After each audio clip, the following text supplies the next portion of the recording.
Aquarius, welcome to your mid-July 2021 tarot update. It's Raina here, just shuffling these cards.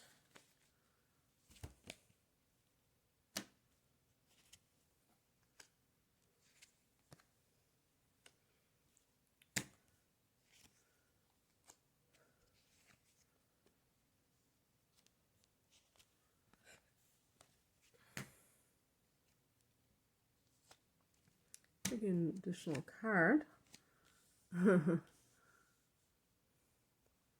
Okay. The heart of the matter is a card of perhaps having to choose between two situations. Maybe it's even working two jobs. This can be like a hectic energy. It can also be a job offer overseas. But sometimes it's like depicted as juggling, like you're juggling your life and things are very hectic for you.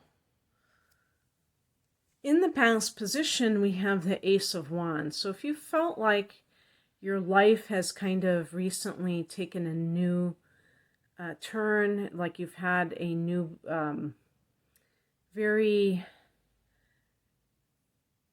like a new beginning, but in a very kind of an independent sort of an energy, perhaps exciting turn, there might be just a lot going on in your life. And maybe in some cases it's like, oh, you're starting at your own business. Yeah, I could see that a lot with the Ace of Wands. But if this is like a personal relationship, it could even be juggling two relationships. And the Ace of Wands could be like an affair, something very passionate. The higher message is the Seven of Pentacles, which is a card of wait and see approach. So with that fire energy, it may be like tempting to just do something rash, but it's kind of pointing to, seeing, where something takes you. And the same thing applies if you've just been like starting some kind of a new business and you're kind of throwing caution to the wind. It might be better to take things more slowly and see how they materialize. I think that's the best way of putting it. What crosses you is the Wheel of Fortune. So it might be that things need to kind of settle into place, that you started something, and I'm not saying that it was premature, but it just might have been something, Aquarius is one of those kind of contrary signs, that you're a fixed sign, but you're also this, ruled by Uranus, and you might be very consistent, and then all of a sudden you have to break free. And it's like, you'll just do anything, and it's very out of nowhere, you just want to do something. And that kind of thing can be, that erratic type of behavior can lead to not having the perfect alignment. So that's okay, because you're putting something into motion, and that is better than just to stagnate. But give it time to develop.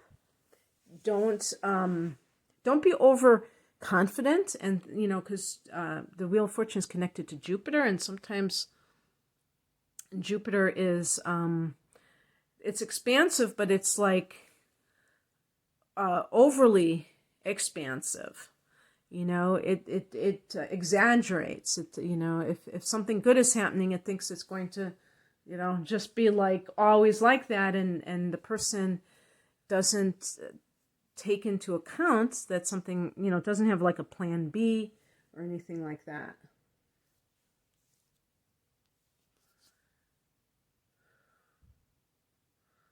What is coming in is the Six of Cups, and this is a card that's associated with children, with the past, and nostalgia, sentimentality, and with the sign of Cancer, so it could also be a timing card. And so this is kind of like a very unusual reading for me, because I can see so much with the top level of something that's very passionate. But with the Six of Cups, it reminds me of something that a person has held in their heart for as long as they can remember. Or if this is a love situation, somebody who they have wanted to be with for their whole life, but something may have prevented that from happening, because it doesn't always work out that way. One possibility is that you have met somebody who fits that bill, but for whatever reason, maybe with the Wheel of Fortune, because it is a card, the Wheel of Fortune, oh yeah, that's the other thing. The Wheel of Fortune, I think, can be connected to travel as well, being that it's connected with Jupiter. So perhaps this person is far away, and maybe that's why the Two of Pentacles, it's overseas. And so if I would say that the Six of Cups to me is this idea of something that is meant to be, and that it's kind of like written in the stars. So if you are maybe you're impatient to be with someone, and you've been, maybe you had been in a long-term relationship that was loveless for a long time, and now you finally have some kind of opportunity to be with this soulmate type of person, you have to trust. I mean, sometimes people, like, they endure like a long-term marriage that is filled with a lot of conflict, and then they are impatient about the relationship with the person that they really love, and they're like, they really want to be with that person, but they were so long in this other type of relationship. And I know why that is. It's because it's something that you really want, but know that it's waiting for you. And if this is something about what you have, if this is like a business that you're starting, this is going to be something that this might have been a childhood dream. So don't be afraid to wait. Don't be afraid of any kind of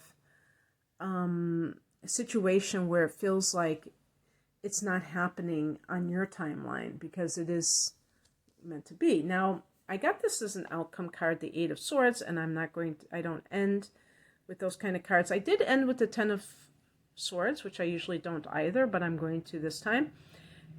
Swords connect with air signs like Aquarius. And the other air signs are Gemini and Libra. And air signs are connected with the mind. So these kinds of, and communication, in general. Thoughts. So the number 8 is a number of power.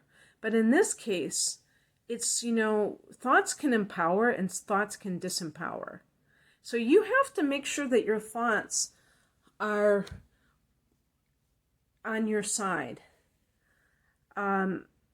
Aquarius, if you have old tapes playing that tell you that you cannot succeed with whatever it is that you're trying to do, that you cannot be with the one that you love, you have to question those thoughts.